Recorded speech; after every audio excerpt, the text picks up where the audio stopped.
Hi guys, my name's Andy and I just thought I'd share a few items that I've made with you.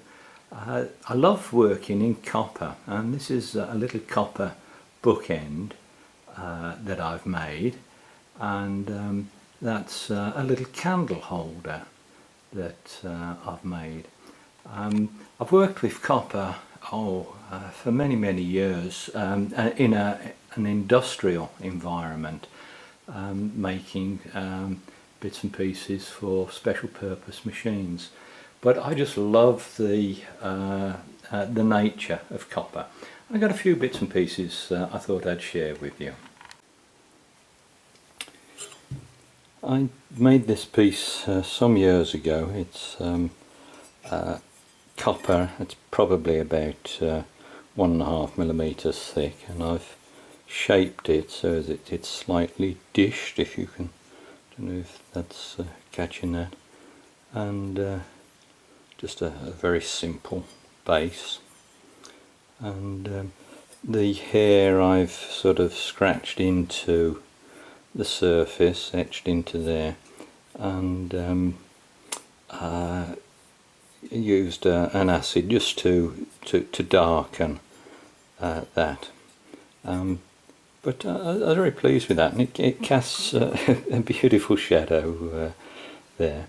But this is another little, well, I guess, ornament that I've made, and I made that back in, let's have a look, I put the date in it here, 1991. And this is made from copper foil, very thin foil, and soldered together, and it's just a bit of fun. I've got a Tufnell base that this will go on when when I get round to it. I'm a good starter of things. I'm not a very good finisher, but I think I got the inspiration for that from a book on Art Deco figures.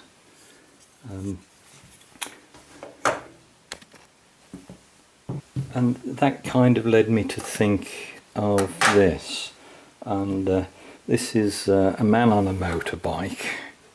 Hopefully that's self-evident, and again, it's made out of copper foil.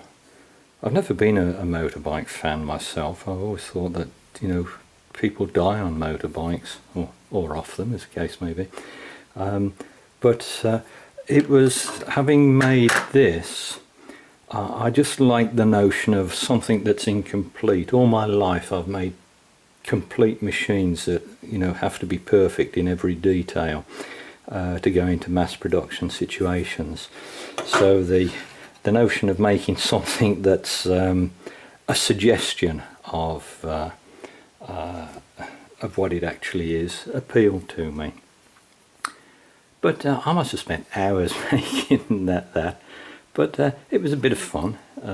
Simple Tufnell base, and it's a real dust trap. So I'm trying not to touch it, because as soon as I do, it'll want dusting all over. I think that's all I'm going to bother with now, but you'll see most of my videos are related to radio and electronics and stuff like that, but I also like to work with copper, and I also like to work with glass. I love kiln formed glass. But anyway, just some of the things I play with. I'll give you a bit more detail on this. Sophie wanted a candle holder. I forget the correct name for one of these things that holds 7 candles. But I'd got some tube that's the right size for the tea light, so I cut that down, and I was going to make something that was perfectly symmetrical, and I thought, well, that's boring, so I came up with this. This is thick-walled 1/4 inch copper tube, and again, just When did I make that? 2009. Oh, 2009 must have been a good year for playing. But anyway, that's just soldered or brazed together, and it's just something a little bit different. You can't buy one that looks like that because it's handmade. But there's just a few things that I enjoy and like, so I thought you might be interested in those.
As I say, I've got the toughnel to make the base, so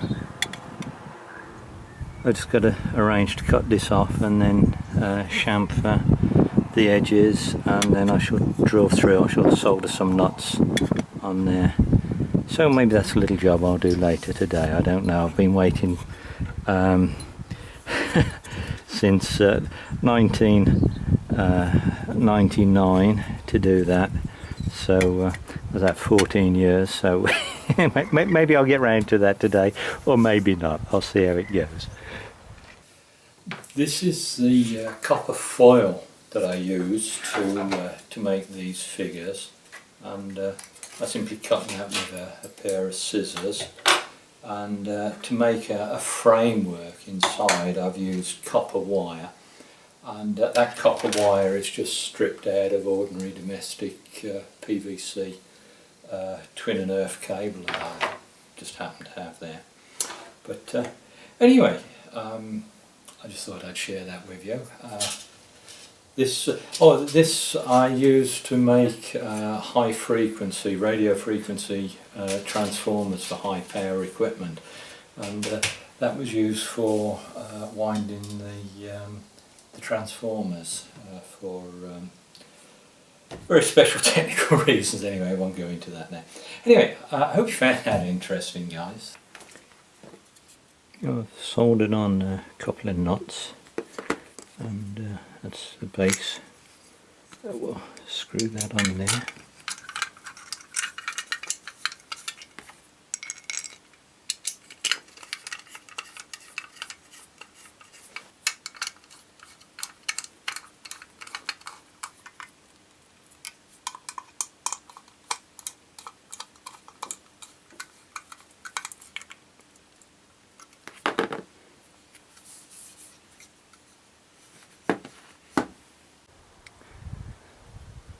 So there you go, there's my racing driver on his base now. As I say, it's taken me 14 years to actually get round to finishing it, but don't have to rush at these things, do you? Anyway, it's just a bit of fun. I get a lot of satisfaction out of making things like this, and it's just something a little bit different. Anyway, hope you enjoyed that. Thanks for watching, guys. Bye bye.